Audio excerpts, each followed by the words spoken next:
Here. Oh, here, I'm going to actually, we weren't recording, it's my fault. I'm going to call a meeting to order and I'm going to do roll call. Danielle Bailey Here. and Ben Wynn Here. and Franklin is here. Item number 1C is a motion to approve the agenda. Is there such a motion? So moved. Is there a second? Second. Okay. On a voice vote, please signify by saying aye. All in favor? Aye. Motion carries. Okay, item 2A, new business, return to in-person board meetings. Take it away, Ms. Weiss. Good evening. First of all, I just want to say that my kids just lost Wi-Fi. So if I disappear, I will connect to my phone's hotspot and wait for Karen to let me back in. So basically, I know we've talked about this. We've talked about needing to go back in person because we have our students in person and we're doing other things in person. I know that there are logistics around that we still would have to sort out before the November board meeting, just around how to get public comments in, how to use, like if we're going to use, how we're going to have the camera, how we're going to Zoom, things like that, which I think we can work out between now and November.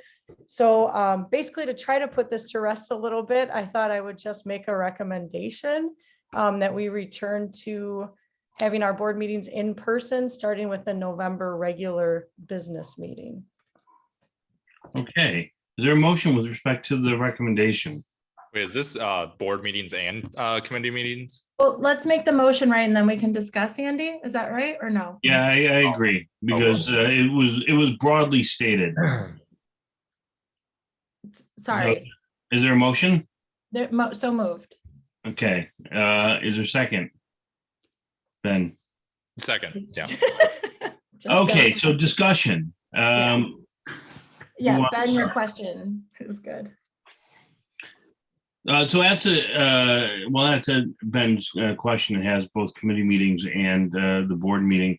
I suspect actually that committee meetings, special meetings, to some degree would be a little bit easier. A committee meeting, as it would stand right now, would be a smaller group of people. The big issue ultimately is return to the in-person board meetings, which the logistical challenges include deciding how to handle things like visitor participation and attendance, how to have the video live streamed, I should say the meeting live streamed, or if we're going to continue live stream, which I suspect the public would like to continue in some way. So, there are definitely, some considerations there.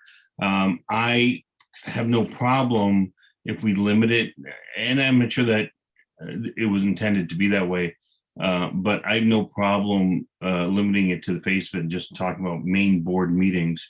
I think that we have to kind of take action to get back into the building, and sometimes that's just taking those steps. So we can probably entertain a regular board meeting and work on the committee meetings. Committee meetings are a little bit different because of the different times and whatnot. But I have no problem, focusing on just a board meeting today. I should ask, just to clarify, but the motion that was made was just for board meetings, right? That's the way I stated it. Yeah. Yeah. And so that would be starting with November 17th, regular board meeting. And the recommendation. So we're aligned on that. So I think that, we ought to, my opinion is, I think that given everything else that's returned to the building, we have an obligation to just start to make it happen. So I would, support going to a regular in-person board meeting, and then figuring out how we're going to live stream it in the interim. I don't know, as I speculate here, whether or not we would have to take any other action. We've never had a formal policy about having meetings via Zoom, although that's become our practice. And so, I don't know that we necessarily need to have a formal policy regarding live streaming of the meetings. Certainly, I think that, we can formulate that policy about live streaming meetings in tandem with returning to in-person meetings. But I think the key here is just to commit to having in-person meetings for the board. Yeah, I agree with that, but I mean, I think we can trust certain logistics to administration. I feel like as a member of the public wanting to attend a meeting, there are things I would want to know about how I can watch, what the expectations are. So I would hope that, I think even in past meetings when we were in person, we would print sort of like something about how the meeting should go, how folks would participate. Like that information should be made known to the public prior to an in-person meeting. And I have some questions that I'd like to know, like we will allow the public to attend in person and masked, correct? Or, I mean, Yeah. that's what we're thinking, right? Yeah, and some of that's what you were just talking about. I would envision that we would map it out. So we would really go into the library, figure out the space, figure out how many people we could have in there, socially Mhm. distanced and masked. So then that would be part of the communication. I right? It would almost be think like, the cafeteria, but I don't know. I guess it depends on how many folks come, but having either a plan for if there are too many people and you can't social distance, so either what those folks can do or an alternative location if it's like a larger meeting, right? I think that's Yeah. important. And I've seen it like in steps. So it's, here's our location, you're masked, you're socially distanced. We can fit 40 people or whatever we put on the statement. And then we have like an overflow space where people could stay and watch Zoom. And then if it became a situation where we're like, wow, lots of people are coming. Yeah, we just moved to a bigger space. Right. And then My- having that option to Zoom from home as well. Yes. Well, so Zoom is one thing. I know we were talking about other things, and Tamika has experience with Common Council. They do something. I have to say, I had a really not great experience watching a school board meeting and the sound being awful, not being able to understand anything that was going on, and it was absolutely pointless to even be being streamed. So I mean, I want us to do everything we can to avoid that being, obviously there will be some kinks to figure out, but I feel like that has to be a primary goal for us to make sure that it's accessible. Yeah, we would definitely take time to test all that out. Yeah. See how it looked beforehand. Without having any specific policy in place, my intention would be that if we adopt this tonight, that in essence, what we're doing is giving it to the discretion of the administration to decide the best way to organize the meeting and trusting that they'll communicate it, properly. But I would delegate, I guess, that function, which, you're talking about anyways. I would just make it clear that my assumption would be that we delegate it to you and see how it works out, and then address it at the next couple of meetings or as necessary to work on these kind of tweaks that need to be done. Well, I would just, could we just set like could we all have an agreement around how information about the meeting would be communicated out to the public in terms of how they can attend, how they could watch, and even so we're prepared like a week before? Would that be enough like leeway for you, Allison? Danielle, yeah, I think it would even be before that, Danielle. If we're talking about November 17th, I imagine like if we say yes tonight, we're going to go in person. We start working on that over the next week. I'm sending stuff out to you guys as a full board going, does this look okay? Does this sound okay? Do you know what? And then it's just all of the, Facebook, the website, sending it out to families, like every way we would post it, it'd be on our regular posting, like right in the agenda. Okay. So, Good. Then so we've discussed this a lot, so I know you know what's important to us. The only other question I would have or want to know about is around public comment, because obviously we either are going to have our current visitor participation policy in place or we have a new one, but either way, depending on what platform we choose, engagement before either at the start or during whatever it is, like that's going to need to be like a piece of it that we understand how that's going to work, right? And that's up for consideration separately, but that's something that we can definitely address. Okay. Ben, do you have anything to add?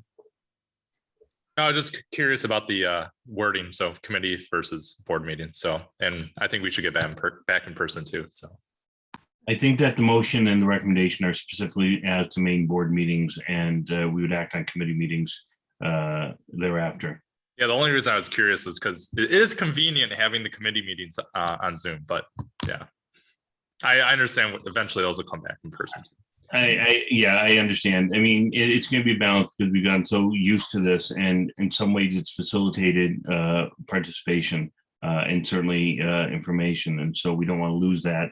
But on the other hand, and Molly could be here tonight, but she's had a very strong and rightful opinion that we are, as it's already been said tonight, that we are asking people to come to the building during a pandemic. We've instituted safety procedures. We really need to live up to that obligation as a board, as well as our administration, our teachers, and our students. So is there nothing else, then I'm going to do a voice vote. All in favor of the recommendation to return regular board meetings to in person starting at the November board meeting, please signify on a voice vote by saying aye. Aye. Aye. Any opposed? Seeing none, the motion carries. Wonderful. Okay.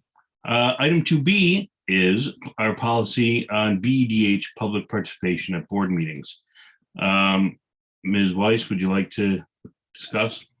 I'm smiling because I'm almost wondering if we want to table this or if we want to have some discussion, but take away the vote part of it. I don't know how you guys are feeling. I know that there were some questions and some further need to make some tweaks and make some adjustments. So I'm open to whatever direction you want to go. I don't want to, for efficiency, I just want to, I don't want to make a recommendation if we know that there's just still some work to do around it, which is fine. I just want to, Without a motion up here, and Mr. Cronwell, I see your hand. I'll call on you after there's a motion. If there's a motion that leads to any discussion here. But is there a motion respecting Ms. Weiss's recommendation to table it? So moved. Okay. Second. Wonderful. Is there any discussion on that? Well, I may be to blame in part. I had questions and concerns, not concerns. It's not quite, I think we could tweak it to kind of meet on everybody can get what they want. We can have efficient meetings. We can still engage with the public. It just needs to be tweaked to feel more like appropriate for our district in a way. I don't know. And I was going to suggest, I wonder if even the next policy meeting, or if there's a special just working meeting for it so that we can really dig into it, and maybe take some of the brunt of it off your shoulders, Allison, in terms of like, we can just do it in that meeting and go back and forth on different ideas and get it to a place where we feel like it would be ready and or for a vote. That would be my suggestion. I don't know if it's appropriate. You guys tell me if this is appropriate, but I think a lot of it just in the conversations, and I'll like sit and I'm taking notes and I'm trying to capture it all, that I may have just missed things. So I don't know if it's appropriate, Danielle, for you and I just to kind of get together and like hash through it and wordsmith it and get it to a space where then we bring it to policy. Like, I don't know if that's appropriate, but I would be totally open to that too, because I'm not intentionally missing some of the things you're bringing up. So I don't know.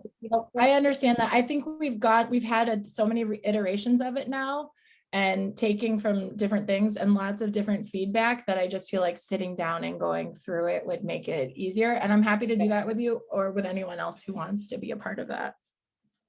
I would just like to say, first of all, Ms. Bailey, it's not on you, because I think that probably aggravated Ms. Weiss just as much. And I shouldn't characterize any conversation you might have had as aggravating her. I'm only characterizing my conversation that I assume that I've aggravated her. To be fair, there's a lot. Now her response makes a little bit more sense. Well, the policy. The policy, I mean, without getting into substance of it, there are, I think, some very positive changes. I think that there's recognition that, we want to make sure that the policy matches our needs. I do think that there's some questions out there, but, to Ms. Weiss's point, I don't think you misconstrued anything. I think that there may very well be a difference of opinion out there, and that, we'll need to have the rest of the board here, which is primarily why I think we ought to table it. Without getting into any substance. Okay.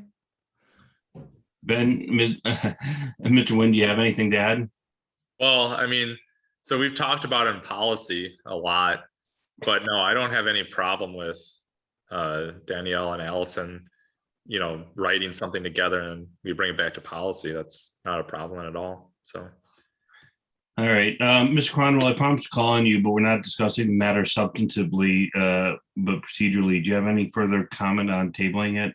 I'll let you have that motion or that brief comment if you have something. No, that's fine. I think it does need a little more polish. Okay, sounds good. Then on what I think is a voice vote on the recommendation to table this until the next meeting, which will be in person and from which we'll be able to gauge things a little bit better starting in November.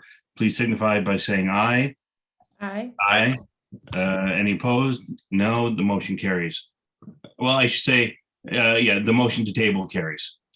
All right, then we are on to item number C, 2C, which is Gifted and Talented Proposal, CISA 1. So we brought this to Communications Committee. We had an initial proposal from CISA 1. This was based on the Gifted and Talented audit to come in and work with the district. The initial proposal was a significant amount more. So we went back and we worked with, her name's Darcy Butnick. She's Director of Teaching and Learning at CISA 1.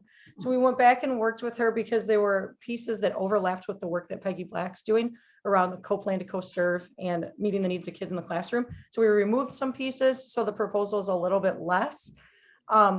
This is really a part of a lot of things that we're putting systems in place for this year. So it's not something that would be a continued budget item after this year. It's just getting this set up. So the main pieces, and you guys obviously have a copy of the proposal, but the main pieces are to come meet with the leadership team and the district, talk about how are we identifying which students are, and we've really looked at like changing the name even to like talent recruitment, because we've got students who are advanced or gifted in lots of different areas, in lots of different ways. So we want to make sure that we're broadening that definition a little bit, but what criteria are we using to identify those students? So like what assessments are we using? Maybe there's classroom observations, just putting together a solid tool so that we know how we identify students in the different areas like intellectual, creative, artistic. Then also working with the team to create a handbook so that there would be an actual handbook for this program. Our current gifted and talented teacher and coordinator in working with teachers, coaching with teachers, and doing work in the classroom. And so that's just basically the proposals to get that work going with Jenica and the leadership team in response to the gifted and talented audit. Okay, is there a motion on? Moved. Okay. Seconded. Thank you.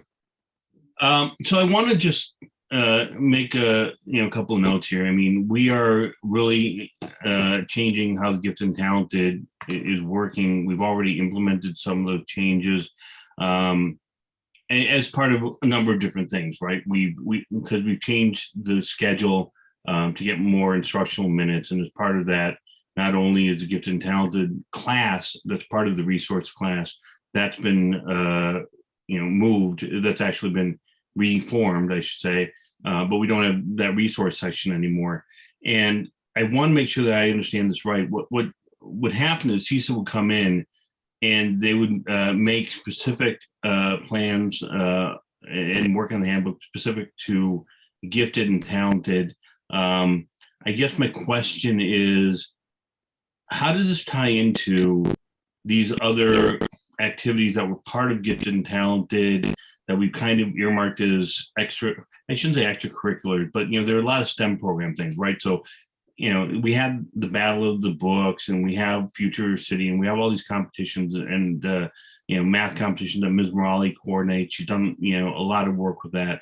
Things that I think are not individualized per se, but are programs. And so I know that the administration's kind of taken a look at those and said these aren't part of gifted and talented per se, but they're worthy of continued investment in. Will this handbook, I guess, how does this handbook kind of look at those things? I mean, how does CISA look at those things? Will will it be defined by what we're currently defining gifted and talented in, or at least eyeballing gifted and talented as, or will it, just kind of look at our whole program where it was, let's say, as of the end of last year, and say what all of those pieces ought to look like going forward? I'm just trying to wonder, how broad that scope is. So the way that I envision it is in that handbook, you would have the different tiers. So if you're talking about tier 1, that would probably include a lot of the things that you're talking about, because we want those activities available to all students, many of them. So that might be tier 1. Like, what does tier 1 look like to stretch kids, to have advanced opportunities, to have extracurriculars? So none of that would go away. It would just be defined, like, here's tier 1. But then if you're a kid that maybe tests here are some opportunities for those students. Here's how their instruction will look different in the classroom. If you're a student that tests like all the way at tier 3, that's going to look different. You're going to have an actual plan similar to a student with an IEP, that talks about how you're going to be enriched and advanced and stretched at tier 3. So I think that all the things you're talking about would be in that tier 1 piece. And we want those opportunities for more students, but students who test higher would have then more individualized opportunities on top of that. And they could obviously participate in everything at tier 1, but they might have a more individual plan based on their scores or their giftedness in certain areas. But that's part of what they're going to map out with us. That's good to hear. I mean, and I definitely think that there's a lot to do. We had that audit, and we really have to kind of get into the thick of it at this point, updating our policy, making sure that we're reaching out to the right people, that our practices are in line with current research, and at the same time trying to maintain some of these or hopefully all of these different programs. I know that we've got a tremendous staff, and there's a lot of work that's going on this. Ms. Morali is just I gotta say, she's just a resource and the treasure. I know she's been so committed to this. So I think this is going to be a good process, and I look forward to seeing what the results of that are going to be. I guess the other question I have is what kind of time frame would this take, and what kind of costs are associated with it? I see So that. that was Yeah. The proposal, Andy. Yeah, I see that. It says that it goes from really from October now through April 22 with these and different. we're a little bit behind because obviously we haven't started, because we kind of reworked the proposal with her because there was some of that overlap. But we would essentially like to just have a plan in place before the end of the school year. Okay, and then that total cost is roughly $11,000, give or take. Yeah. Okay. Does anyone else have any thoughts or comments? I'm excited. I like how the proposal highlights a communication plan to sort of highlight what gifted and talented is doing to communities and families, because I have young kids, but honestly, I wasn't aware sort of what our program entails or what we do. So I think that'll be really awesome. The co-teaching consultant, is that Peggy Black? Is that what we're calling her in the proposal? That's where some of that overlap's going to be. Yeah. So initially she had that expanded out to Yeah. be like a whole nother several days of service, but that's going to be working with Peggy. Yeah. Okay, that's what great. And will maybe curriculum get periodic updates as things progress on this? Okay. Absolutely. And then the other thing I just wanted to mention is, so we've got, like, just so that you guys know, we've got some things that we've brought forward. Like we've brought the Peggy Black piece around the special ed audit and the co-teach, co-serve and the equity. Then we've got the gifted and talented audit. We've talked communication plan, but it's really all kind of going to come together in our strategic plan. So I just wanted you guys to know that these pieces, it's really positive to have this support to kind of get the nuts and bolts of this work done. But then once we bring in somebody to help with strategic planning, they're going to work with all of these pieces, with the communication, with GT, with special ed, to pull it all together. So does the timeline of the strategic plan align with the sort of timelines of your communication plan with Jenica and this and everything? So you see that all merging? We've got a lot of big work that we want to culminate in like May or June. So that Okay. we're set to go and like set those specific action plans for the fall. Okay. Okay. And then I guess my only other question on this is, as we move forward, and the one thing I just kind of want to make sure I understand is, well, two parts. One is, if there are any changes, I guess it really what it amounts to is, if there are changes along the way that we see as opportunities to implement.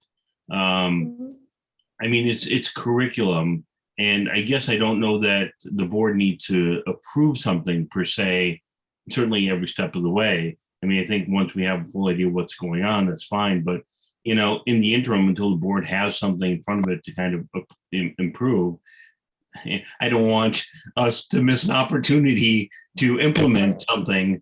And I guess, you know, I mean, does this plan account for just being able to not just, you know, identify what those practices are and communicate what they are, but, you know, to implement them as we go on a rolling basis, if we can do that?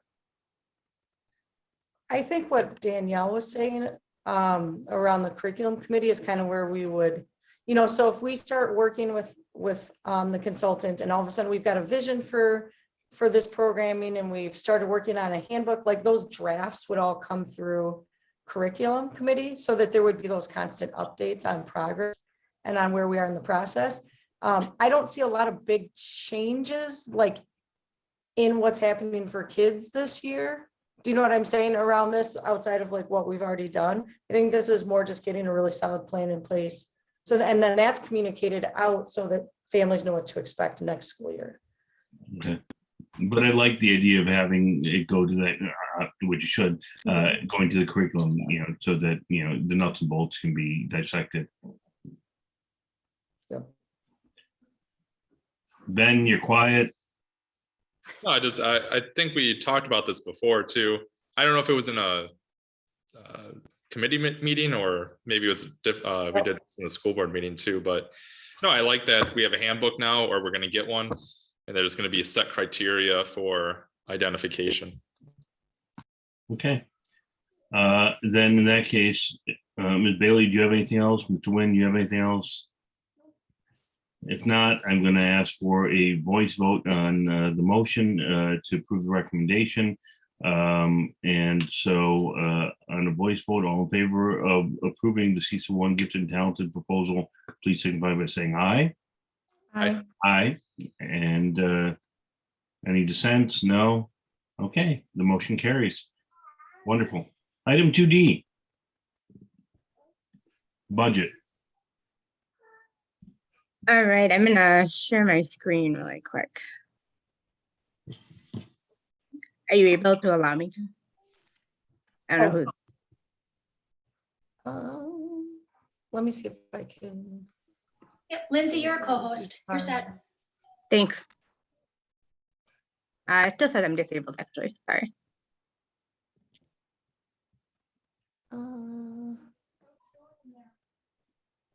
It's okay. I can. So basically, I was just going to go over, and it's attached in the agenda. Was we had Do you want me three. to pull it up, Lindsay? Let me see if I can. Yeah, pull it if you up. could, that'd be great. Your co-host now, it says. Oh, okay. It Again. just changed, Lindsay. All right.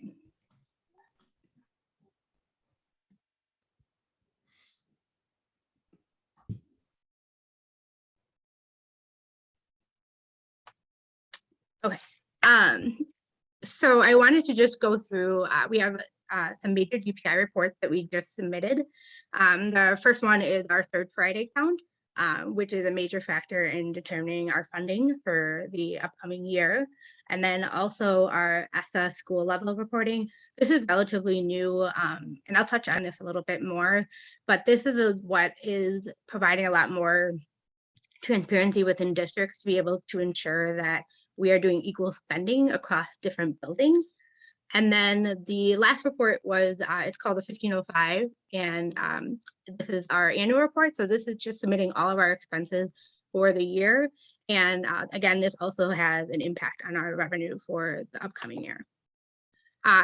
This is the Essa school level reporting. What this is we have to look at all of the expenses, and we also eliminate some of the ones that you can't control. So like facilities and different things like that are not factored into this, but it looks at what are we spending at a local level based on the enrollment and for each of the students. And with, you can see here in Glen Hills, we spend about 9,974 per pupil, and in Parkway, it's about 9,150. Glen Hills, as you can see, does have more students. So one of the big pieces that I'm looking at this year is I want to break down our budgets a little bit more to see where our spend is. But overall, I would say that we're pretty equitable between both of the schools.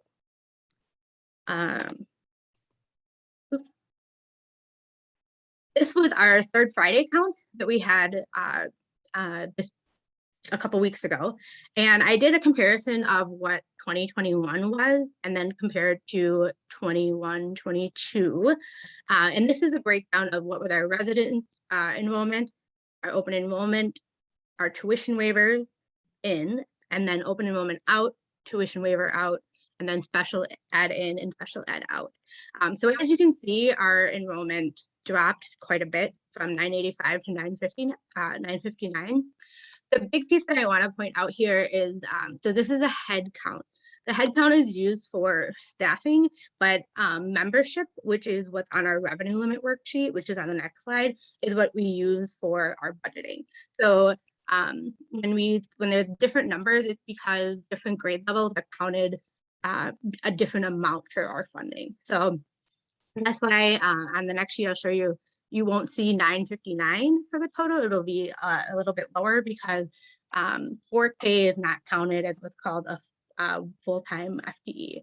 Another piece that I wanted to point out was our open enrollment last year for in was 112, and this year is about 105. Open enrollment out last year was 92, and open enrollment out this year is 85.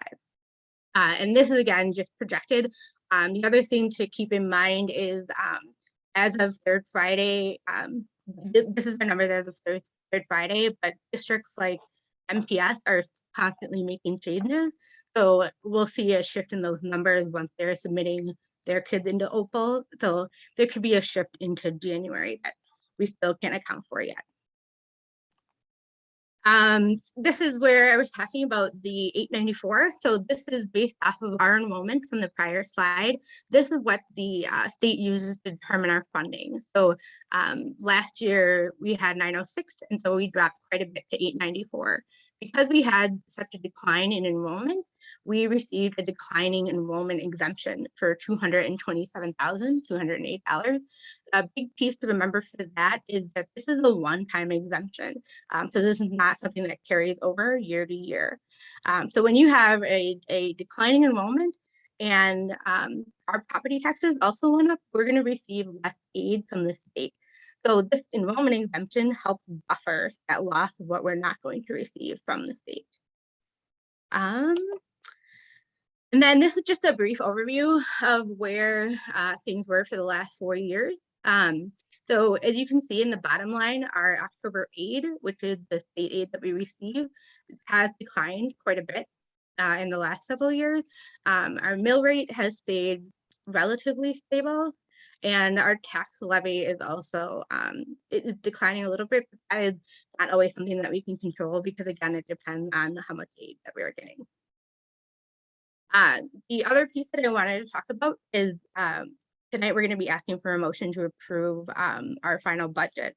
And with that, I wanted to point out a key piece of our budget, which makes up, as you can see, 64% of our budget is the salaries and benefits. So the salaries and benefits, we had a 1.143 increase last year that we implemented for salaries this year. We have talked about the additional positions that we've hired for this year with the interventionists and the coaches. So that also attributed to the increase in our salaries.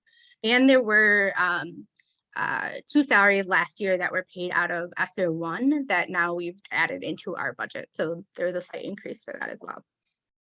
I also wanted just to say a huge thanks to Patty, Belle, Kayla, and Zena.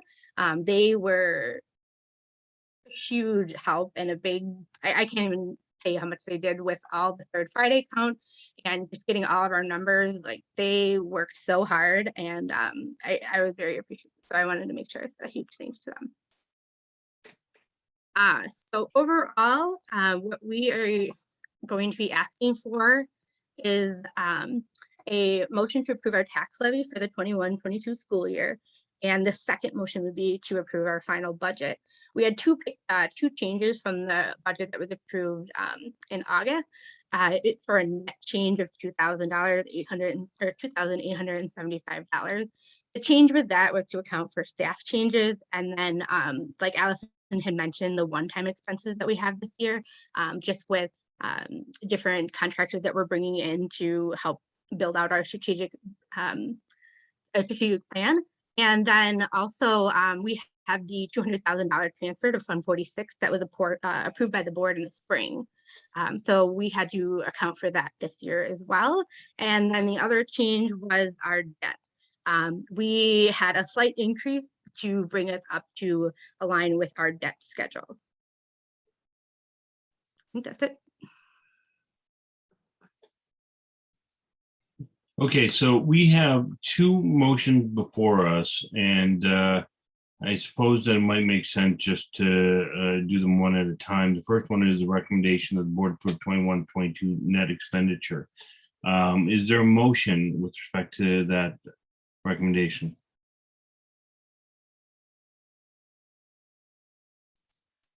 Ben, Danielle? I said so moved. I was muted. Oh, though. I missed it. I'm sorry. Ben, Sorry. second? Yes, I was Seconded. muted. Seconded. Okay. Is there any discussion? So I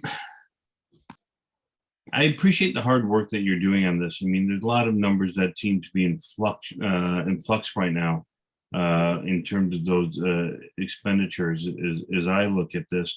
I guess one question I have for you is, do we have any projections on increasing enrollment or decreased enrollment after this year? I'm not sure if I missed that. So Allison and I have reached out to get more information on our census. That's one of the big things that we're looking at is what's called the 5-year rolling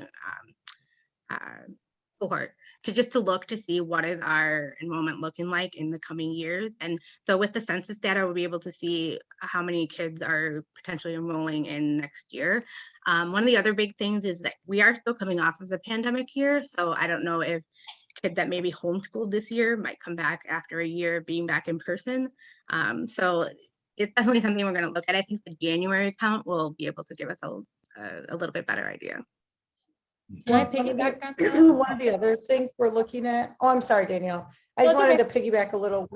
One of the other things we're looking at is our open enrollment policies, because we're not sure if we are offering that to as many people as we possibly could at all grade levels. So we've started to pull other policies and just kind of go through that. So that's something that'll be coming to policy committee.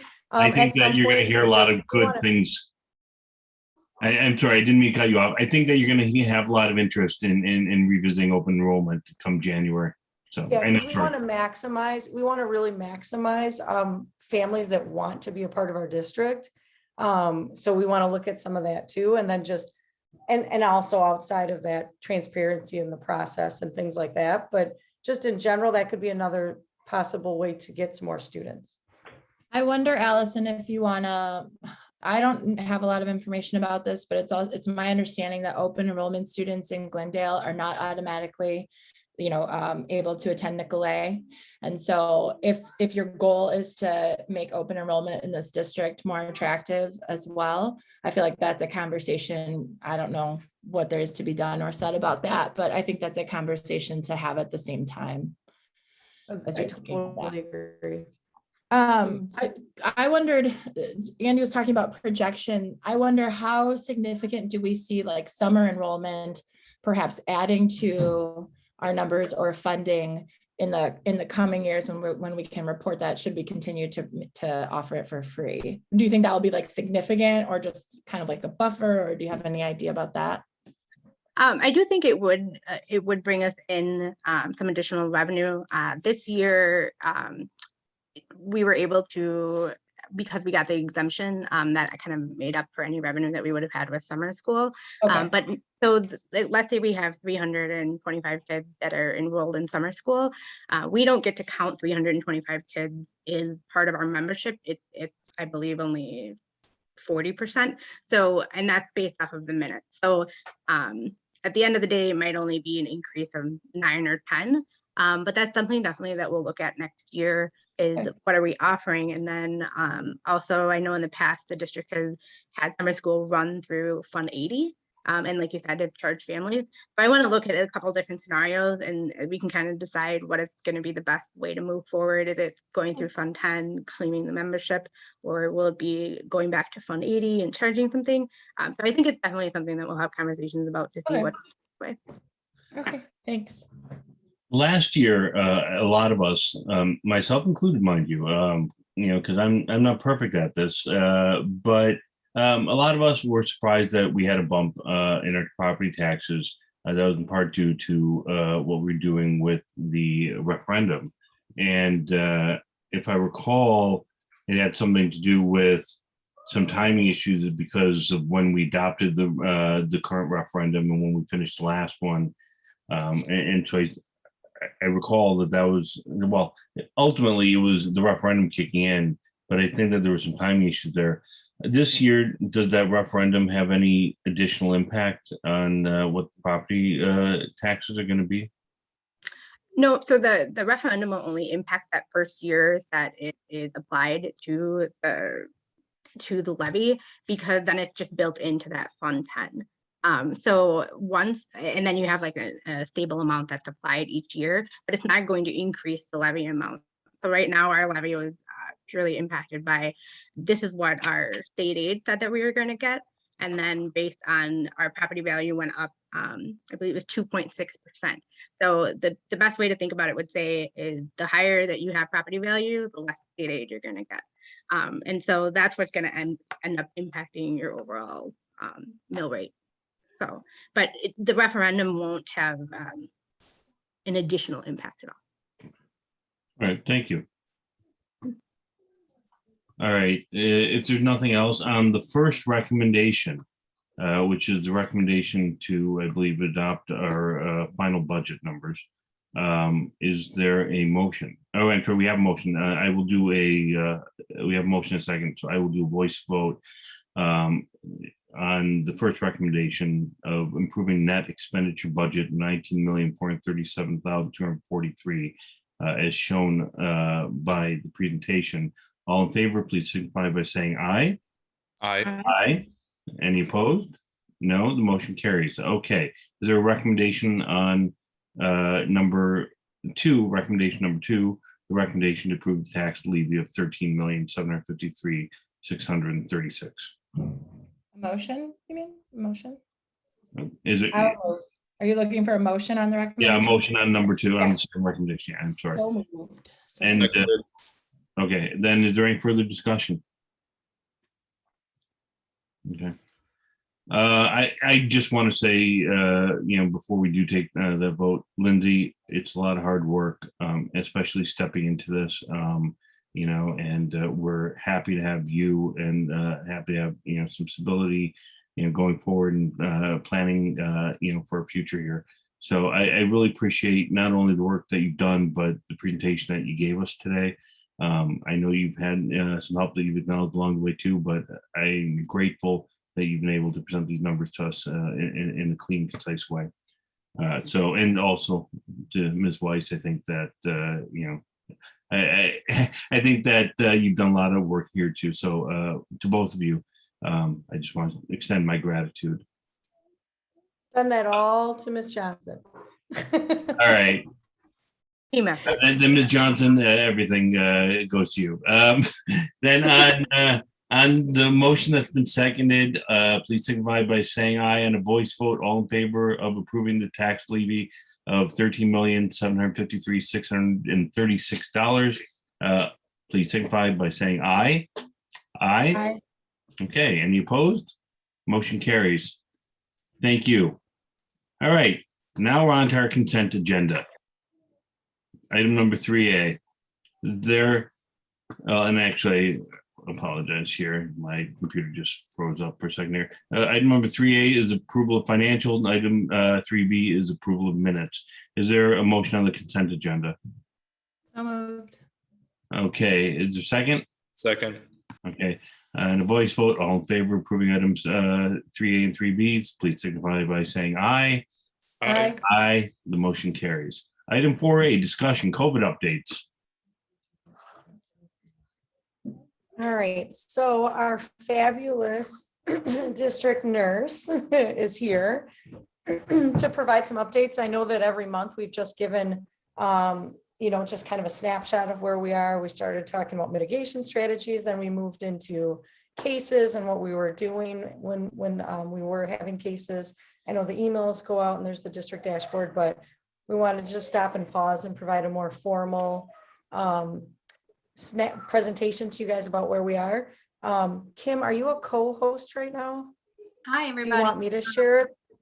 I have it up and ready, but I'm not sure. Yeah, it doesn't say that I am a co-host. So if it's easier to make me a co-host, or if you want to share it, whatever is easiest for everybody. Oh, So I'm the co-host now. And I am happy to assist if you want me to run the slides, or if you want to do that, whatever's easier. I think I've got it. Does everybody see Got that? it. Yep. Wonderful. Okay, so my name's Kimberly Hess. So nice to meet you all who I haven't met yet. Thank you so much for this time. I all but guarantee that this will be, of course, the moment when my kids come in and not any time before or after. So apologies if that happens. So thank you everybody for this time. Like Mrs. Weiss just shared, we wanted to give a few minutes to just really go over this whole thing comprehensively and ask any questions for clarification. I will try not to be the person who just reads the slide that you are seeing in front of you. So we will go ahead and go through this. So a couple definitions just to start so everybody's on the same page.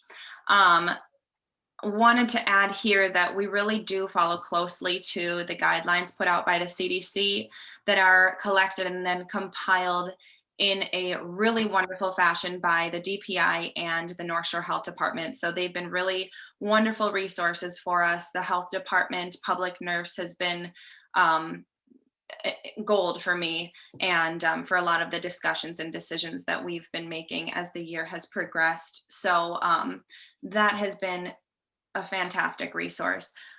So for our definitions, a close contact is for COVID-19, somebody who has been within 6 feet of an infected person. So that would be somebody who tested positive for COVID-19 over 24 hours. That 15 minutes can be within one sitting. It can be spread apart in multiple exposures, but it's within that 24-hour period.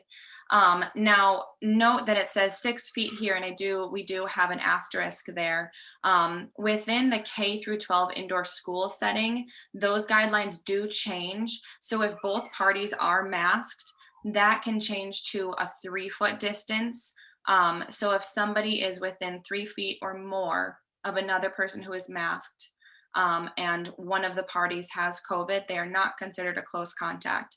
And that allowance has really enabled us to have our classrooms the way that they are, in-person schooling the way that it is. So that's really great.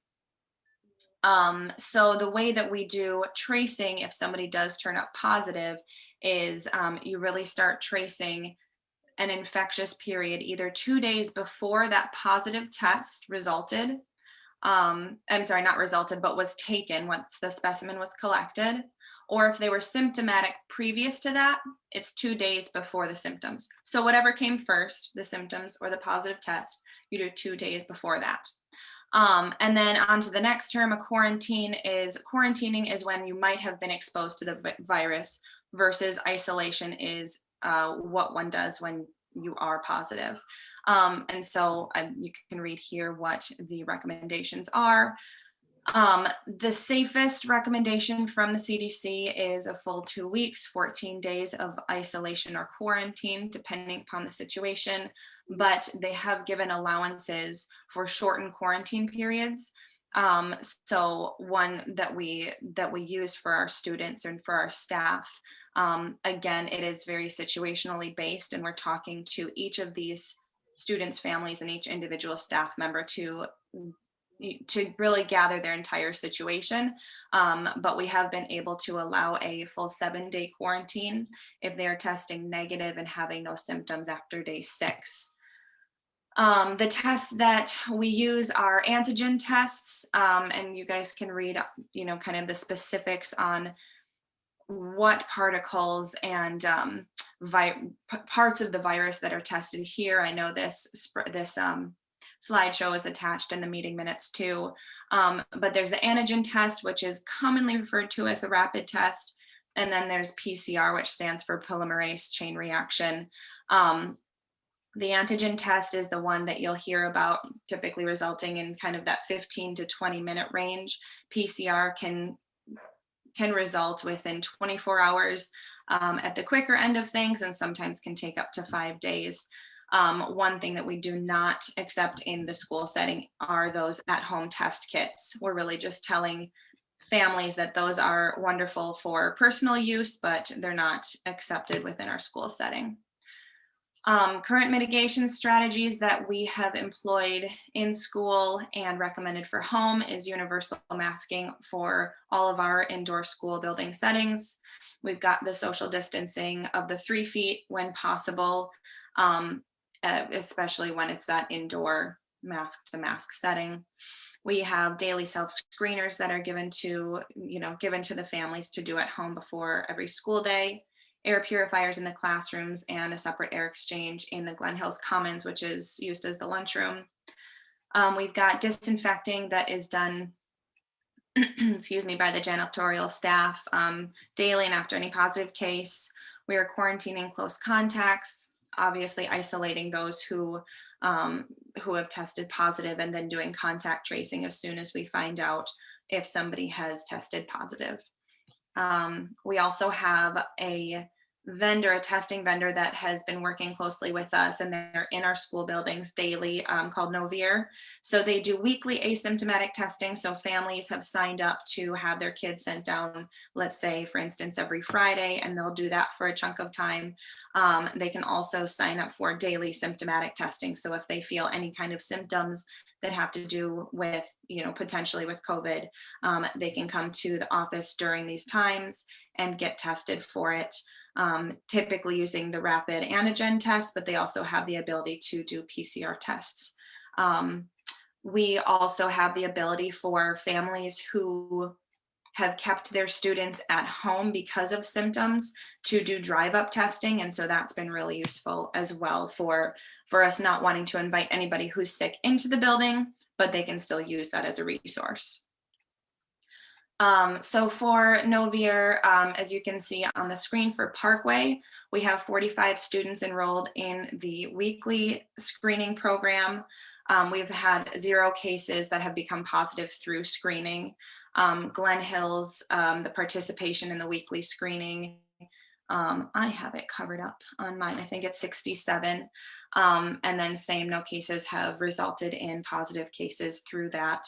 We have consent for symptomatic testing of 122 families district-wide. The reason you'll see kind of a discrepancy in 45 plus 67 doesn't equal 122, that is because we have also opened this as a resource for staff to, enable their families to get tested, and siblings who, if they're above the age of 3 or over, siblings can get tested too. So you will see here next the percentage of our surveyed Glendale-River Hills staff who are fully vaccinated. So that is a very high number, and hopefully gives comfort to the community in being able to see that. So that is great. For Parkway, as you will see, we have a beautiful icon of a downward trend. And before today, before today and yesterday, we were able to see very low numbers. And we just had a situation yesterday and today that was not within school spread, but it just happened to result in a bunch of quarantines in different areas of the school. So Thus, the numbers are not as low as they were starting Monday morning. But as it is for Parkway, we have one student who is positive and they're of course at home, which brings us to 7 for the year. 5 students in quarantine coming back soon, which brings us to a total of 34 for the year. But again, you see that 0 in school transmission. I believe I can also share that out of all of the quarantined individuals, 4 close contacts of students who have been positive, no close contacts have become positive, which I think is really, really encouraging. Not only for our staff, but also for our community and anybody listening. For Glen Hills, current positive cases are 3, which brings our total for the year to 17. 15 students currently in quarantine, also coming out soon. And that brings the total for the year to 62, but same thing as Parkway, 0 in-school transmission. And no quarantined individuals have become positive. So for the next slide, you'll see kind of the communication flow chart that we use. I don't know if this is something, I'll probably not open it up on here in case I lose the slideshow and lose our place here. But that, if you want to click on it, again, it's in the meeting minutes. That will outline the flow chart that we have.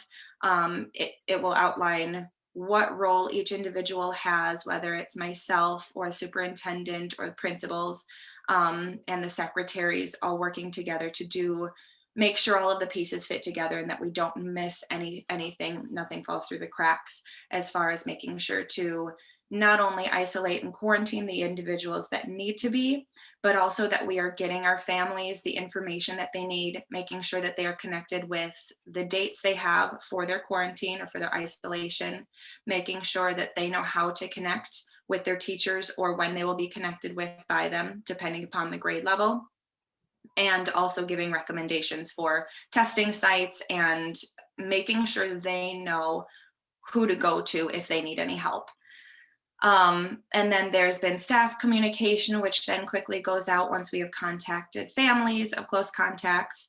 And then the external communication kind of flows out from that with family phone calls, letters in the form of emails, and then our dashboard and website are updated. And the communication is open from there. Any questions at all? We wanted to take a little time to give any time for any questions. I have some. Thank you for that presentation. I'm glad that we're doing this. I think some form of this periodically would be great. Not that you would have to go over definitions and things like that again, but kind of going over some of these numbers holistically, just, I don't know, help reinforces, that everything we're doing is working. So I like that. I appreciate you doing this presentation. Are we, the way that you're tracking students and positive cases and quarantining, are we also tracking that data for staff? Yes, staff is included in that document and in that. Oh, okay. That's not just students. Okay, got it. I could tell you, Danielle, we've had 1 positive staff member this year, and we've had 1 staff member who had to isolate due to close contact, and I believe that's it. Okay. Our high vaccination percentage is great. It says of staff surveyed though. So do we know what percentage of staff completed a survey? So according to Ms. Johnson, we have about 180 staff, and we had 157 complete the survey. So it was really good numbers. Okay. Can I just add a quick follow-up? I'm sorry to cut you off. Because I looked at the same thing that you did, Ms. Bailey. And so I guess my question is, the staff that either didn't reply or said they aren't vaccinated, do we know if they're front facing, if they're office, if they're, in classrooms, if they're maintenance? So we did have staff reply to let us know if they were not vaccinated. So the ones that we would be missing would just be ones that didn't reply. Let me see. I can see where we're at actually right now. But I mean, it's something we could comb through. It might take some time. Like I have all that information on who replied and their positions and where they worked. So I could look at it from a different lens, which is I'm guessing probably more of what you're thinking. What percentage of our classroom teachers We can do and that our parents are offline. vaccinated? Their kids? I didn't know if you had a quick answer. I don't want to, step too much on Ms. Bailey's toes, but we can address that one offline. I'm curious though. Yeah, we could, and that's data that we could dig into. It's just not data that we would obviously share publicly. You know what I mean? That those specifics. Yeah, and I think what I get from the data is that our mitigation strategies are working. We haven't had in-school transmission, right? So that's huge, regardless of folks' vaccination status. So to me, it says keep doing what we're doing. I mean, this is the ideal, right? We know we still live in a COVID world, but I think this is. And I do have to share when I meet with superintendents on the North Shore. It's surprising to me because there are several who will make statements like, well, we know that we're going to have some kids that end up quarantining that end up positive, and we haven't had that.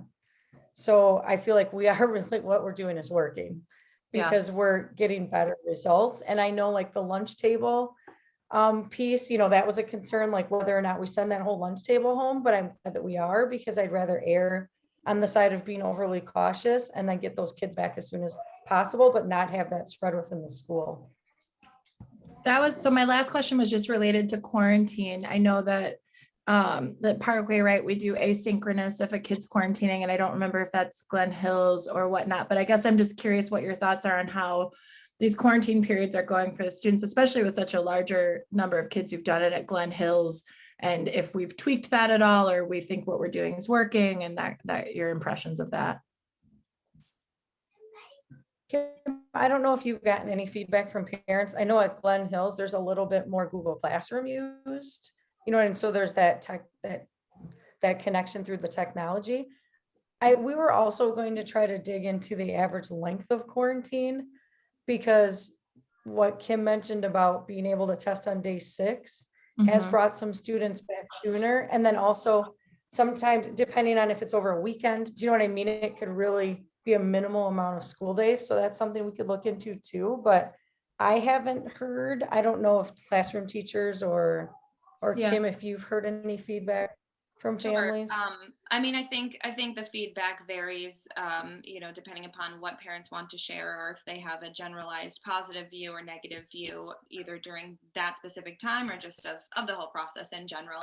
So that varies. But what you were saying, Allison, about it's correct. We don't have any synchronous virtual learning options available, and we're very quick to say that clearly to parents, because that is one of the first questions they ask.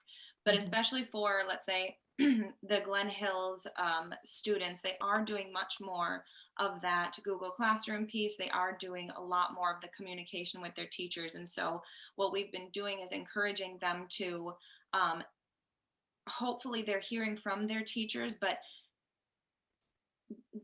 we're really encouraging them to reach out.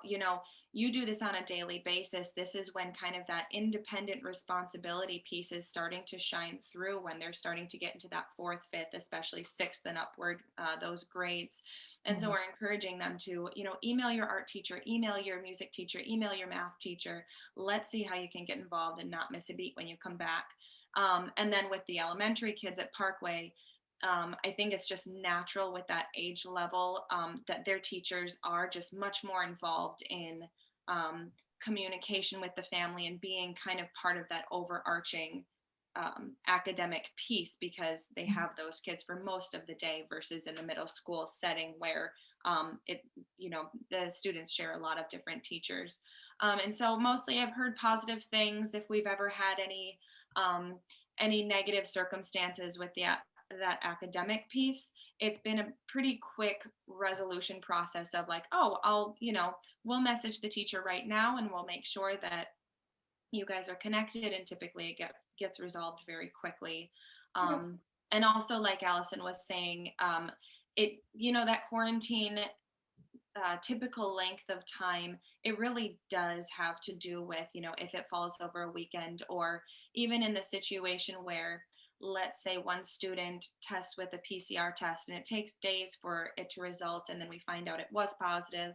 So then we're tracing back to a few days, and then their quarantine is very, very short for the students who have been in school. So, I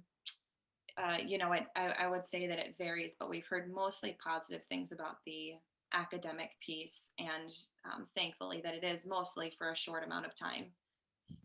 Cool, thank you. Mhm. One more I just thought of, because you mentioned the air purifiers in your report, and I was wondering if we have a plan to do the air quality testing in the classrooms again.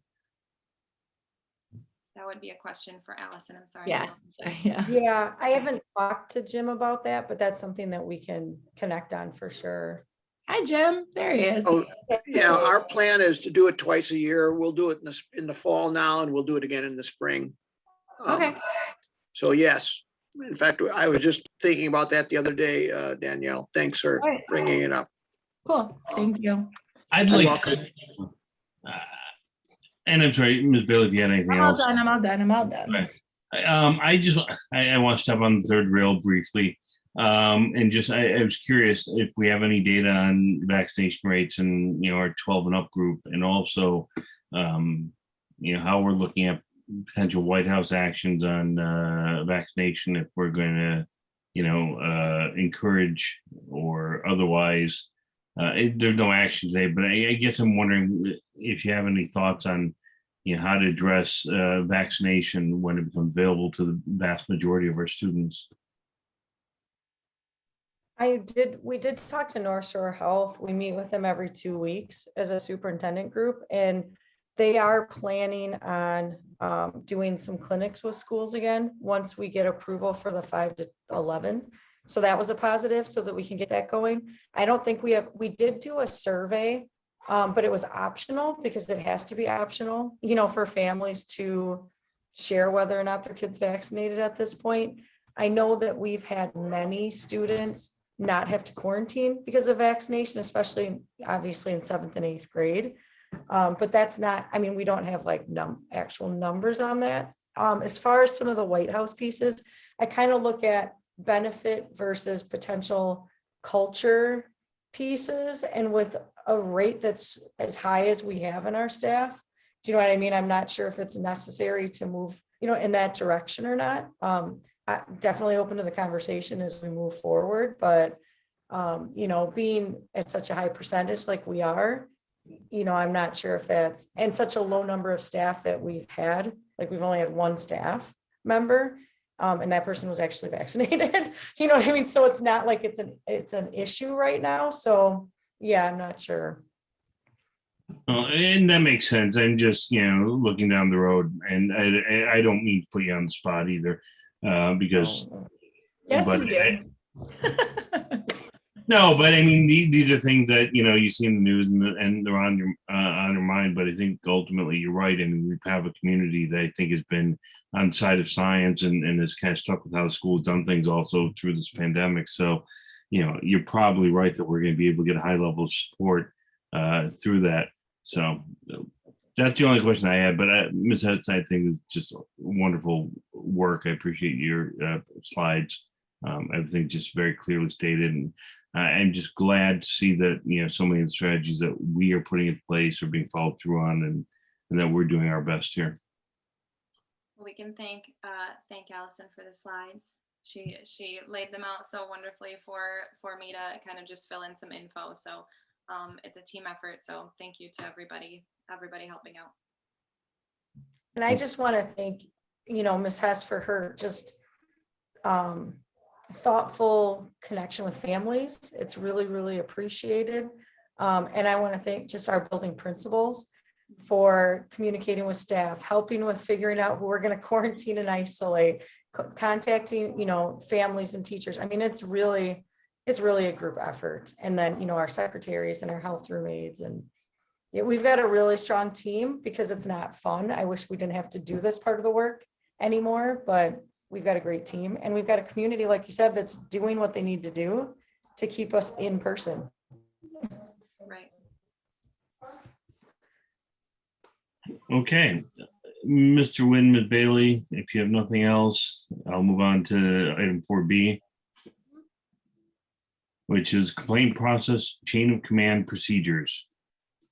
All right, so I'm going to see if I can pull this up. This is really just to share.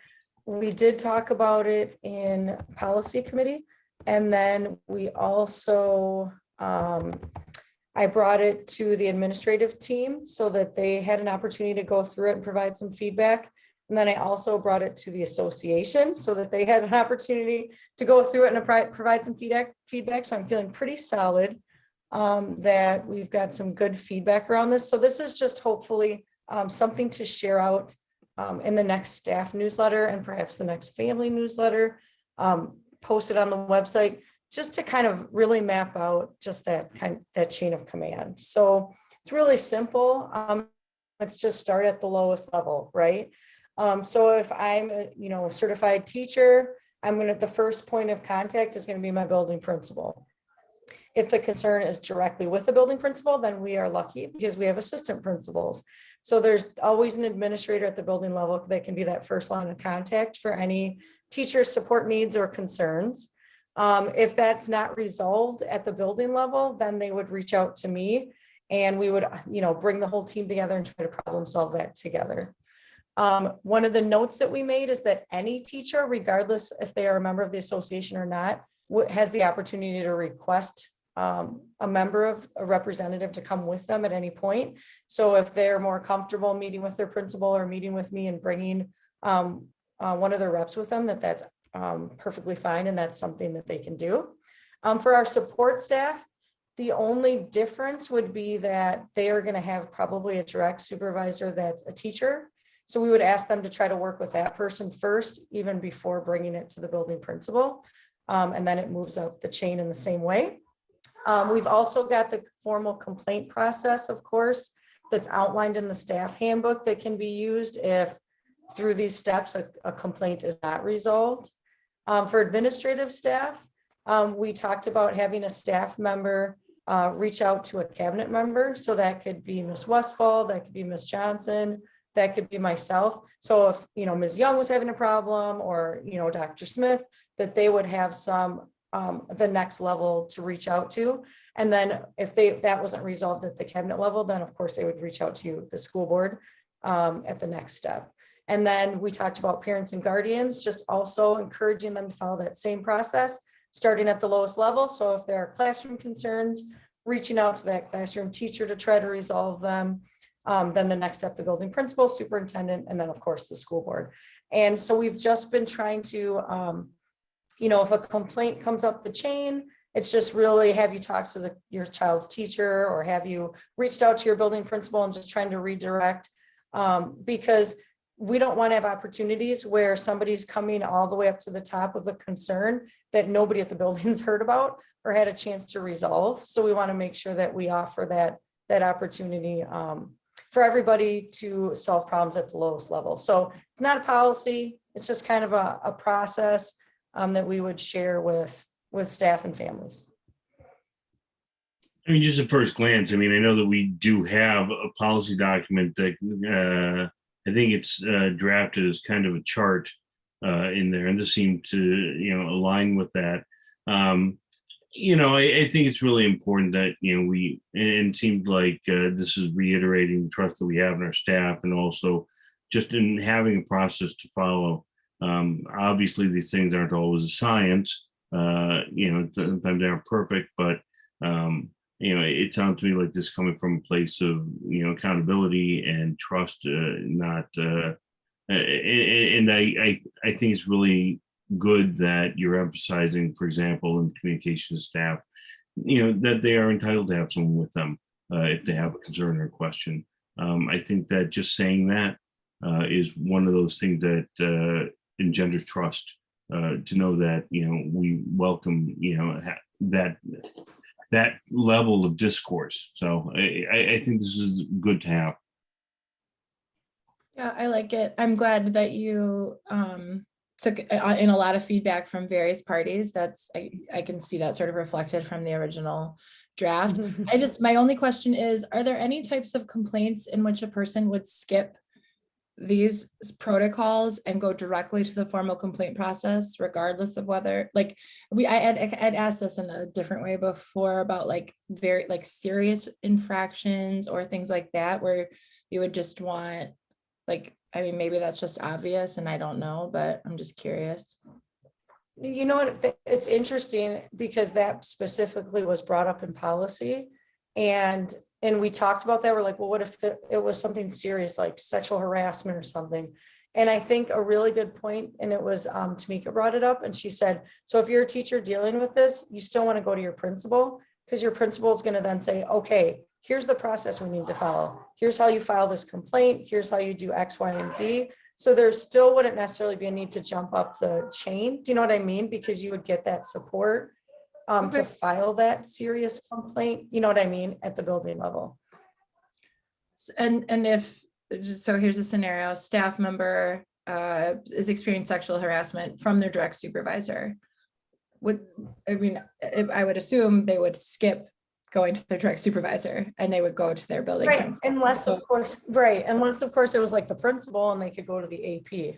Do you know what I mean? So but yeah, they wouldn't go to the person that's getting. And this is like, this is a guide. So obviously I'm sure people, I just want to make sure that folks would feel supported in those like serious situations and would understand what their options are. So that's probably laid out in the formal complaint process as well, if folks wanted to reference it, right? Yeah. And you know, if somebody comes directly to me, it's not as if I'm just going to go, I can talk to you. Do you know what I mean? It's going to be, hey, have you talked to Dr. Smith? Or, you know what I mean? It's like guiding them through. Yeah. And if it's a formal complaint, you know, it could be, hey, make sure you loop in your principal and here's how you go through this process. Or, you know what I mean? Just making sure that the building admin, or if the teacher, if it's a para, has an opportunity to problem solve. Okay. And that they know that there are issues. Yeah. Cool.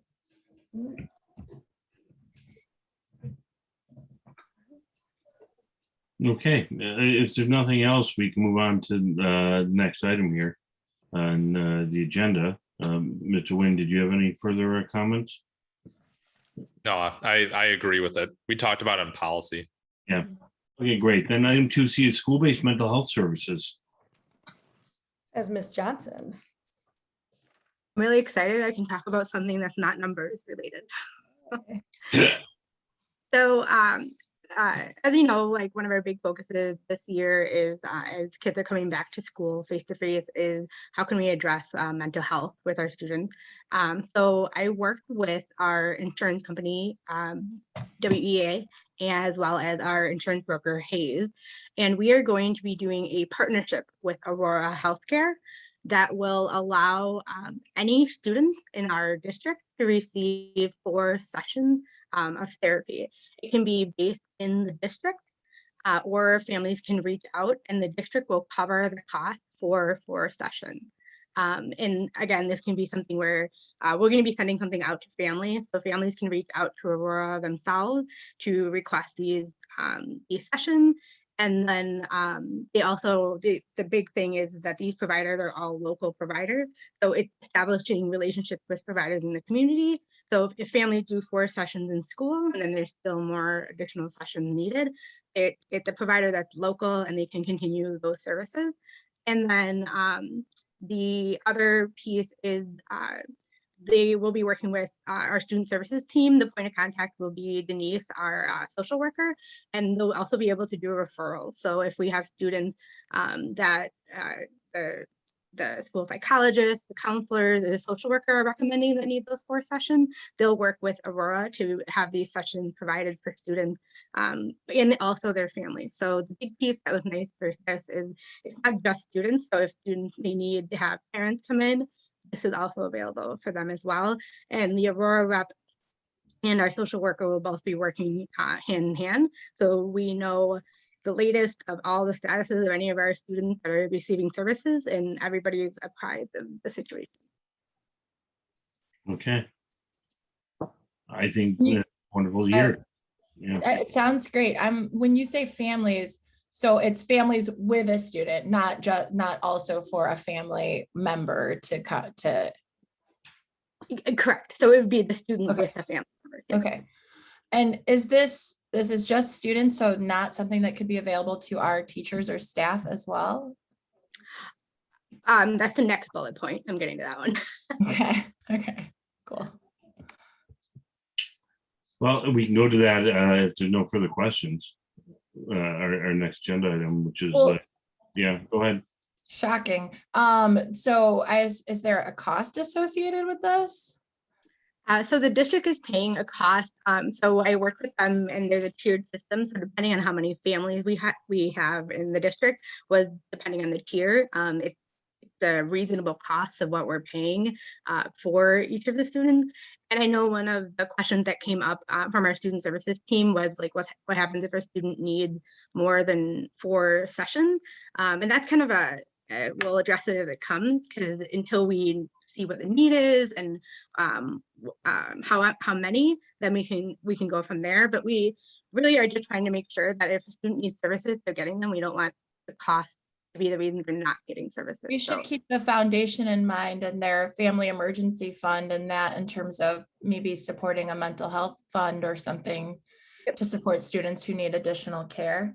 That's really awesome. My only other thought, or the thing that came to mind, is do we have any way to know if they're offering a diverse group of therapists? You know, we have a diverse group of students, and so much of therapy is making sure you can connect with somebody who, you know, is either culturally responsive, has inclusive practices, that kind of stuff. So it's great as long as we know that we are sending kids to folks who have that sort of cultural competency or varied life experiences.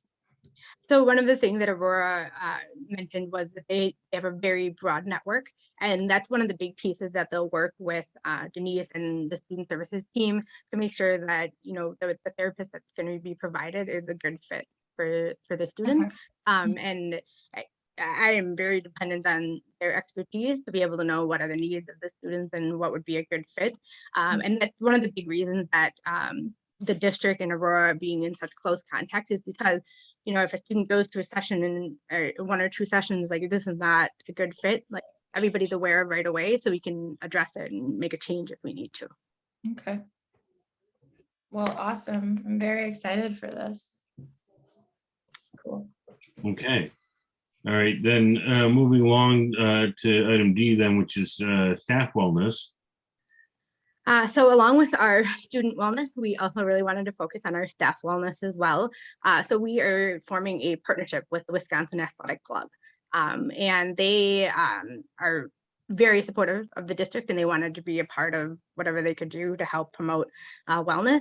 So what we are going to be offering is the district will pay for a 30-day membership for anybody in our staff to join the Wisconsin Athletic Club. If they go at least 8 times in the month, the district will pay for another 60 days of a membership. And then every 30 days we'll evaluate. And if you continue going at least 8 times a month, the district will pay for that membership. Sorry, does anybody go to the gym 8 times a month? Like twice a week. That was the number they told me. Twice a week. Okay. Well, okay. Hats off to everyone then who can make that. I mean, I'm just thinking about time. That's okay. Cool. That's cool. And then the other thing that they're going to be offering is we're going to be sending out a staff survey to so if people can't go to the gym, Danielle, to your point, is offering classes on site, a yoga class or a boot camp type class. So we're going to send a survey out to staff so they can let us know, does the morning work, the evening work, and then which school. We want to make sure that we're able to accommodate both schools and just to make sure that the interest is there. And then 2 days a month, they'll be coming in with massage chairs. So staff can sign up for a 15-minute massage so they don't get too relaxed and they go back to class. Technically they're staff, right? Sure. Just kidding. I won't steal everyone's hard-earned massages, but I'm jealous. I think Ms. Weiss might do that.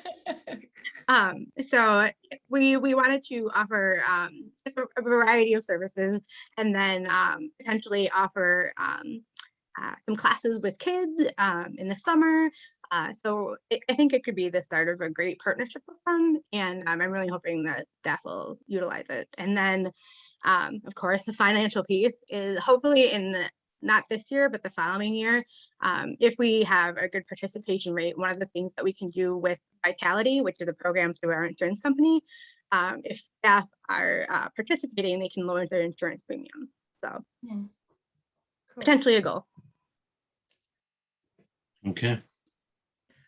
All right, moving along. Item Oh, 4. sorry. No, go ahead. I love that this was a topic. Awesome. I actually was going to bring something up that I heard that MMSD Madison is doing. They're just instituting mental health days for their staff. And I think it's like they almost schedule them as if it's, you know, like a PD or something. And I don't know all the details, but when I heard about it, I was like, oh, that sounds awesome. And I know it's something you'd probably have to plan ahead and calendar for, but I just wanted to put it on your radar to think about scheduling mental health days for our staff, maybe when we look at calendaring for next year, and just learning more about that, because we just know everybody is so stressed and worked to their limit, and all of these things are amazing that you're doing, but you know, the ability to a planned mental health day or on whatever. It seemed cool, and I wanted to know more. I just wanted to share that was something I heard another district was doing. It's good to know. You know, we always welcome different ideas and feedback of things that we could do. So thanks. Yeah, or PD days with prep time. Teachers always appreciate prep time. You can always build in wellness activities during PD days too. So yeah, those are all things to think about as we build that calendar. Yeah. For sure. Okay, moving along then. Item, unless there's any additional comment, item 4E, school board meeting monthly updates. So Danielle, I don't know if you want to take the lead on this, or if you want me to kind of outline it. I think it's a great idea, but I know you mentioned. Yeah, bringing I it mean, up. I think I'm looking for you to help with sort of logistics, but it was something that I had been Sure. thinking about, that I raised with Allison. I had noticed another school district doing it, and what it is just, it's not minutes, because we all know minutes are extremely vague for various reasons, but minutes don't tell anybody anything about what happened at a board meeting. And people don't have time to necessarily watch an 1.5-hour recording to learn all the tidbits, right? And so the thought is that you have some kind of like meeting wrap up or something that is like good minutes, essentially, that gives some highlights of discussion or things talked about, or you know, that have happened throughout the meeting. So if a person were to say what happened at that meeting, you could actually figure it out.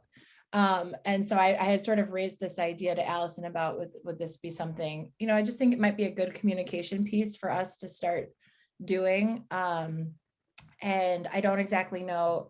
Allison said she'd done something like this in her district, previous district, and that the board members did it, and it was something she'd share out monthly.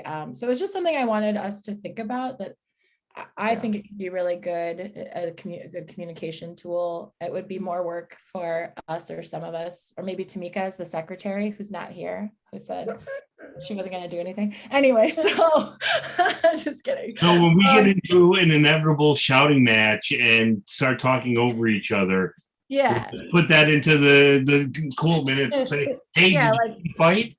yeah, emoji. No, but Yeah, no, I think maybe Allison could help with sort of discretion as to what is too much detail. That would be where I would err probably, versus this does, you know, not enough detail. It could be a rotating duty too. I don't know. So Allison, please supplement, add, let me know what you were thinking. I think what you brought up too about the minutes, not only it's just the minutes aren't posted until they're approved a month later at the next board meeting. So they're just not real timely either.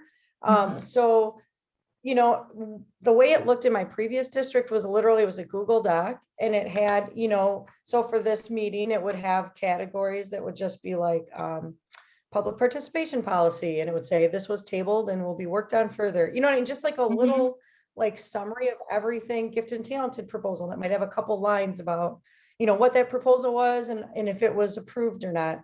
And so it was just like a Google Doc. And the way it worked in my previous district is there was one board member who just wanted to do it, but it could totally rotate. So after the meeting, they just went through and kind of just highlighted the big things that they think families would want to know about. and sent that to me. And then I just put it in like a nice newsletter format, sent it out in Infinite Campus and just said update from the school board or monthly update or, whatever you wanted to Yeah. call it. So it's really simple, but I think it was a really nice way to just take a snapshot of the meeting and share the important pieces so that families have that information.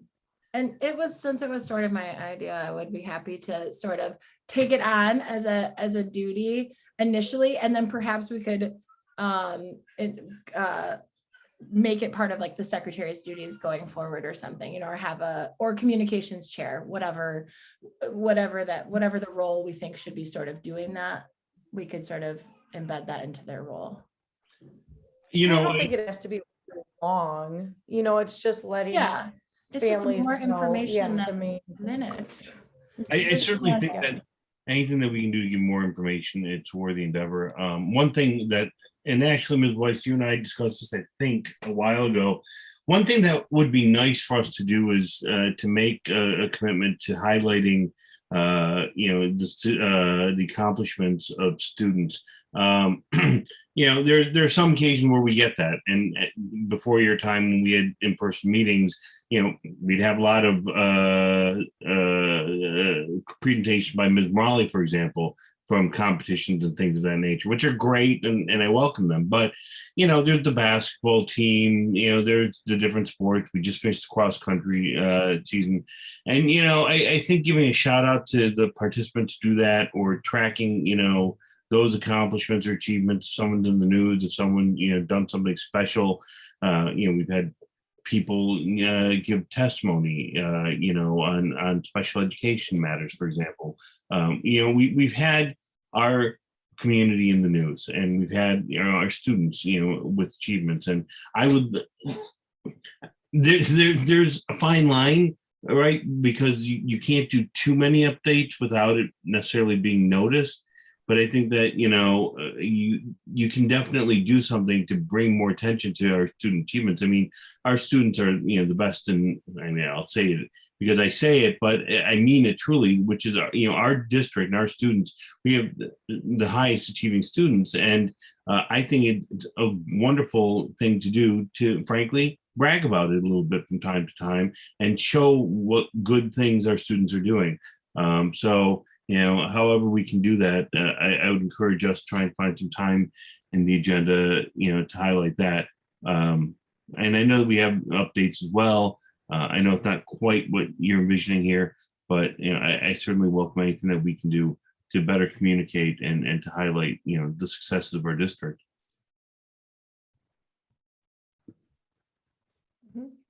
I saw a hand up. And so I will take that if it's still up there. I don't see it anymore. Jennifer Clark, but maybe she lowered her hand. So I was just echoing what you were saying, Mr. Franklin, that I think like staff being looped into that. So you guys were mentioning families being looped into the updates from the board meetings. I think staff being looped in, because I think we have a lot to offer in what you were saying with sending messages out about, the fabulous things that we're doing with kids in classrooms. So that was all. And that's why I put my hand back down, because you kind of were acknowledging that. So, but thank you for taking the moment to hear me. You're welcome. Okay, so that's something to work towards. I'll move on to item 4, Nicolay Partner Schools update. So at our meeting this month with the area soups, we just talked about some items that we wanted to make sure we're all sharing out with our school boards. The first item is that we continue to have the conversation around shared services and spaces where we can take advantage of those opportunities. We're looking at buildings and grounds, very early stages of potentially sharing some services there. We've all shared our current organizational charts, and so there's lots of conversation and work to do around it, but just kind of wanted to give a heads up that we've been talking about it. Is there a way we could share contracted services just to be more efficient, be more financially fiscal?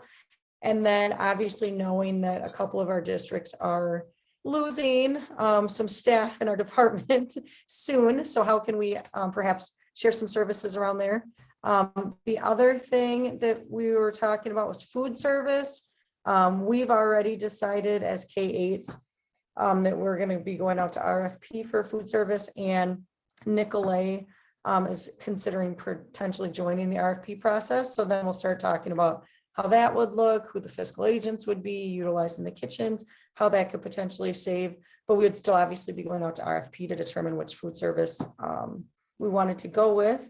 And then also we talked about the 2023-24 calendar. So the 22-23 calendar was approved with Dr. Moser, at least as far as alignment with like winter break, spring break. There's a mutual professional development day. So we worked on 23-24. So just creating that consistency around start date and the major holidays and one of the professional development days. So then the work that we need to do now as an administrative team is look at 22-23 and start having conversations around, like you were saying, Danielle, some of those specific pieces around like teacher professional development days and like some of those other pieces that are more district specific. So we'll start having those conversations. I'm not sure, would that be policy? I don't know exactly which committee that, I'm assuming policy. So as we start to like draft some options and obviously keeping in track minutes and hours and making sure we're in alignment, I'm guessing I would bring like multiple iterations to policy I think for it was on feedback. curriculum. I've been presented with a calendar at curriculum, if that's what you're talking about, like potential Yeah. calendars. Not that Yeah. it couldn't switch. So I Or think maybe that it's both. Okay, so I'll start with curriculum. So we're just working on, you've approved the calendar with vacation days. So looking at professional development, some of those other pieces. And then the other thing we talked about as a superintendent team was our evaluations. And I know I talked to Andy a little bit about that at our check-in this month, but the superintendents in the area have shared with me how they are evaluated and the tools that their boards use for their evaluations. And then I started talking to Andy a little bit about past process. So I think we talked about doing like a closed session to just talk about like, so here's how I envision drafting goals, or how I want feedback and coaching. And here's some tools that other districts use. And here's what you've done in the past, so that we can come up with a process that we're all feeling good about around my coaching, support, and evaluation. So that was another conversation we had as a superintendent team. I would say, as it pertains to you, I mean, maybe that's, how we do it. I certainly think there's a lot to discuss. Obviously, you have the purview to set up whatever the evaluation protocol are for the staff, and that's clearly, within your purview, and we trust you to that. But I think it's a wonderful thing to discuss and have some regularity and just, have some consistency going forward. So that's something to work on. what is the timeline of it for the other districts for superintendent evaluations? Do they all kind of do it around the same time or no? It really varied. I mean, one of the superintendents was like, yeah, I'm meeting with my board tomorrow and they're going to tell me how I did. Do you know what I mean? So like, and that's early to me. So I think it really depends. I look at year one maybe looking different and being like, okay, so there's a bunch of process goals we have, like we want to get this in place and this in place and this in place. And then year two could be more solid around like, how are we going to track data in certain areas? And then there might be regular, like I would love regular check-ins so that it's not just like, in May, you know what I mean? We're all sitting down and talking about how things went. Like I'd rather, you know what I mean? Like progress monitor it a little bit along the way and have regular check-ins. So that way I can adjust, you know what I mean? If there are certain areas we want to focus on, but that's open for discussion too. Maybe it's thinking about our retreat and how we can continue that work throughout the year with periodic check-ins, whether it's looking at board governance, roles, responsibilities, as well as so a board evaluation superintendent, like looking at relationship roles, stuff like that, like looking at making that a more regular thing in some fashion. Just a thought. So then Andy had suggested like a closed session in November to start that conversation. Okay. And by the way, I mean, just to clarify, obviously the results of any evaluation or, of any person are not open records. But I applaud you for bringing this up and discussing accountability in our school and how to have a process that, really speaks to, just make sure the public has confidence and that we're adapting our policies going forward. I think there are a lot of things that we can do it better. And, since you're here, we can start doing those things, get off on the right foot. So I look forward to having those discussions. All right, if that's it, then we're on to visitor participation. And so I will say visitors may speak on any non-agenda item at this time. State law and/or policy may limit the board's response. I don't know if there's, for example, a foundation update. Oh, Ms. Pennington Cross. Please give your name and your address and yada, yada, yada. Okay, let me, oh, there I am. Okay. I look awful. I had surgery on Monday, so I'm lying in bed. Oh, no. I hope you're okay. I hope you're recovering quickly. You It's look just great. a question of how much TMI you want. But, We're recording the meeting. We don't need it. the Vicodin has worn off, I believe, but not entirely. Yeah, so I thank you for thinking of the foundation. I'm Carla Pennington Cross, 909 West Acacia Road, Glendale. I wanted to say a couple things. One, I'm just super excited that the district is finally moving ahead with mental health supports for our kids. You guys know I've been advocating for this for several years. So I just, it's a start, and it's a great start. And I can't tell you how excited I am and grateful, Allison and Lindsay, for you moving the ball forward. Danielle mentioned the Foundation Family Emergency Fund. And, I would just point out that fundraising is like wringing water from a stone right now. Board members have a role to play in fundraising. So Danielle, if you want to lean in on something like the Family Emergency Fund, I'd encourage you to come to foundation meetings and join us in our fundraising work. I also just want to clarify, it is the district's Family Emergency Fund, which the foundation seeded. We don't make any decisions. We just gave the money. It's district staff that are making decisions about where that money goes, because volunteers like me and other caregivers and staff members who participate on the foundation, we're just not in a position to make decisions on what families' needs are. And it would be totally inappropriate for us to do that. So to the extent anyone is listening and is confused about that, I just want to make that very clear, that it's the district and the district's wonderful staff who are deciding what emergency needs can be filled with that fund. So that's all I can tell you about the foundation is we are continuing to meet. We would love to see board members there. Everyone is always welcome. Second Tuesday. I haven't been doing a good job of publishing out our Zoom links, but we are going to continue to meet by Zoom. So any participants here who want to join us, please feel free to reach out to me. We are always looking for volunteers. We did our run walk a couple of weeks ago, and it was pretty successful given the rain. We raised, I think, almost $2,000 off the rain, and a pretty low turnout. So that's really exciting. So we're hoping that's a good sign for the future. I wanted to say something completely unrelated to that. I wanted to share a story just because I love our district, and I think our teachers are feeling pretty battered. And I think family engagement is really, really hard. And as you know, family engagement is another issue that's been really important to me. So I just wanted to share about Mr. Grabowski and Mr. McCarthy. I reached out to the two of them because my son in 6th grade, Nick, was like feeling really confused about math versus band and being pulled out of class and not being really sure how to meet both expectations for band and math. And so I spoke with him. I brought his concerns by email to the attention of Mr. Grabowski and Mr. McCarthy together. How's Nick going to get everything done? Are you aware that he has these concerns? And then they each emailed me back, and it was like a no-brainer. We had it all worked out.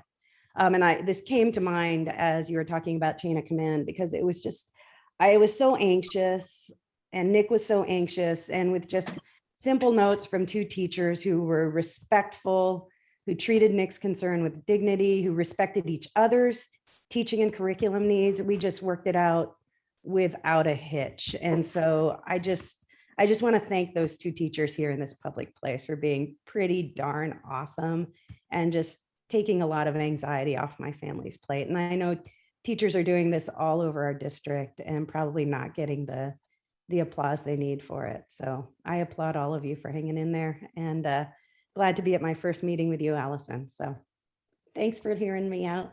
Thanks for asking about the foundation. Well, it was a great run walk, and I was there, my family was there, and it was wonderful to see everyone back. All of us, so many of us were there. I mean, just helping. It really was a wonderful event. It was a smaller group, yes, but I thought with a lot of heart, and it was really great to see the community back together. Yeah, thanks for coming, Andy. And I don't know if anyone's here from the PTO, but I hear that the Fall Festival was just a incredible success. And I heard there were pony rides, and I think the PTO has completely outperformed the foundation. So I got up my game. It looks like Dr. Smith has her hand up, so I will gratefully take her, Dr. Smith. Well, thank you and good evening to all. I'd like to follow up along with what Carla was just talking about. And that is, I'd like to venture into the PTO side and talk a little bit about the Fall Festival. Because we really did have a wonderful turnout. We had approximately 500 to 600 people. And we did have a petting zoo this year. We did have some blow up toys for the kids to jump around in. We did have a pony rides, along with great food and wonderful games. We had a number of Glen Hill students come back and volunteer their services and work at different booths. And in my mind, because I'm looking over kind of the overall total sales, and it wasn't necessarily that we made a lot off of the festival, but the amount of people that showed up and were able to communicate and talk to one another, and families seeing one another for the first time in a very long time just made everything so worth it for everyone. Just to be able to return to a sense of being able to come out and celebrate and see one another was amazing. And we did get a lot of wonderful comments around the Fall Festival. I know Danielle Bailey, along with many other PTO members and families, just did an outstanding job of putting together an outdoor event so that we really could enjoy one another's company in an area and space that we all felt very safe in. And so shout out to Danielle and to all of the other volunteers who worked many hours to ensure that everything went very smoothly. I know that we also had a huge return on the Scholastic Book Fair. And that said, we do use Scholastic dollars that we make off of the book fair, which help pay for our classroom libraries, our birthday books that we hand out to students, our Scholastic magazines, and things along those lines. And so I know that there was a great turnout in terms of the profit that we made off of Scholastic Book Fair as well. And again, all of that goes back into our classrooms and to our students and their families. So it was a wonderful event, and just kudos to everyone. And I would agree as well with the annual run walk. That too was another wonderful event that brought people together in a safe space. And it's just so good to be able to see everyone again. So that was nice. So kudos to everyone. Thank you. Thank you, Dr. Smith. I didn't organize it by myself, so I want to give a shout out to the co-organizers, Kim Brand and Melissa and Joe Campbell, and all of the volunteers, the custodial staff at Parkway. We did have a lot of student alumni. We had students, we had fourth graders all the way. We had families, caregivers, and staff volunteering to make it all happen. And hopefully, we got great feedback, and we haven't committed to doing next year, but it was a large endeavor, but we already have ideas about how to improve it for next year. So, it was a fun event to organize, and I can't believe that many people were there. is wild. So anyway, so it wasn't just, it was a lot of teamwork. And I think we made almost $2,000, Dr. Smith, not to, I mean, maybe that's small potatoes, but it was. Yes, we did. We Okay, did get close okay. to 2,000. You are correct. Okay. And I don't think we'll ever be able to return to going back indoors. Right. Right. Agree. I think you guys have set a new bar. Yes. Yes. Okay, wonderful. Well, if there's anyone else, I will give you an opportunity. Going once. Going twice. Yes. All right. Then I will close a visitor participation. Wait, Allison has her hand up. Oh, someone had a hand up? I missed it. Who? You did. Oh my God, Ms. Weiss. Come on. So just really quick, I just wanted to just mention that October is National Principals Month. In secret, I sent home a couple parent emails that included a link to shout out our fabulous principals. I shared that information with them today, so it's no longer a secret, but the month goes all the way until the 31st. So if there are any families who want to find that link and add some shout outs, I just want you to know how much it was appreciated this morning at our team meeting, for the principals to be able to see some of that feedback. They don't often hear that positive feedback. So we've got the rest of October. So if you want to shout out our principals, please, I'll post the link on Facebook and send it out again, because it's really great just for them to hear how they're appreciated. So that was the last thing I wanted to say. Here. Okay, on that, I will close and I'll ask for a motion to adjourn. So moved. Ben? Okay, all in favor on a voice vote, please signify by saying aye. Aye. Okay, motion carries. This meeting is adjourned. Thank you, everyone, for joining us, and we'll see you in person in November. Okay. All right, see ya. Bye.